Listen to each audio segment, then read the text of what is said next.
Well, it definitely turned out to be a mild one for us today. Temperatures actually fantastic as we went into lower 60s. Now, it was a little bit on the breezy side. It was windy. We had winds gusting nearly 50 miles per hour at times throughout the afternoon. We do have a lot of clouds across the region, but we are dry. Nice shot. Indigo Sky Casino and Resort, of course. Indigo is just outside of Seneca, Missouri. Check this out. Temperatures right now 20 to 23, 24 degrees warmer than what we were at this time last night. So it's really warmed up. We're going to stay mild again as we go into tomorrow. It's crazy the spread we have seen in temperatures over the past week. All right, look at our highs. Most of us lower 60s. We just really haven't dropped off much. Monette's at 57, 59 at Pineville, Seneca 60, Afton checking in at 62, and then you can head north, Pittsburgh 59, Garnett sitting at about 57. Everybody mid to upper 50s to near 60. It's these southerly winds kind of keeping these temperatures up.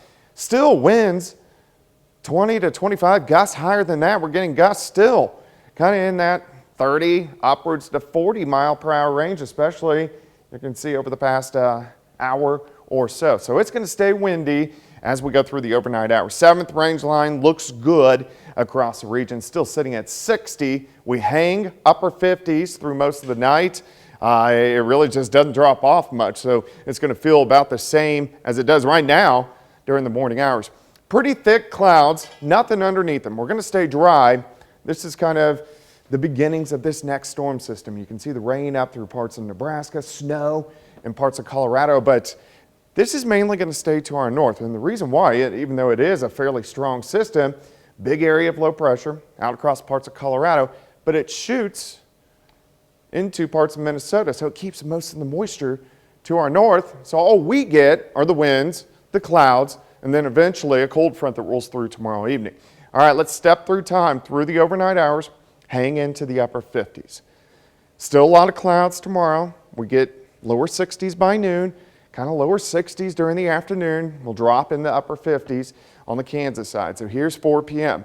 Watch what happens through the evening. Look at the winds. They switch out of the northwest. So a weak cold front, so this cools us back down. So by Friday morning, we're sitting mainly into the mid 30s. Now, as we go into Friday afternoon, we rebound lower 50s, a little bit closer to where we should be for this time of the year. But the winds are still going to be strong, even all the way into tomorrow afternoon. Winds gusting 30, maybe upwards of 35. But once that front sinks in, then they start to die off, which is definitely good news. All right, 7 a.m., 58, 63 by noon, high 64. We'll drop back to 60 during the afternoon. But let's go down the road. Let's look at our next bigger storm system. So here's New Year's Day. We're into lower 60s. It looks pretty good. But by Monday, showers, even thunderstorms start to spread in by Monday afternoon. And some of those could be on the strong side, so we'll have to keep our eyes on that. 53 Friday, 59 Saturday, 63 on Sunday. Thunderstorm, 64 on Monday. A little bit cooler next week. Still, overall, not looking too bad. A lot warmer than maybe 4 or 5 days ago. It's amazing the bounce that we've had over the course of less than a week. It really is. Thanks, Doug.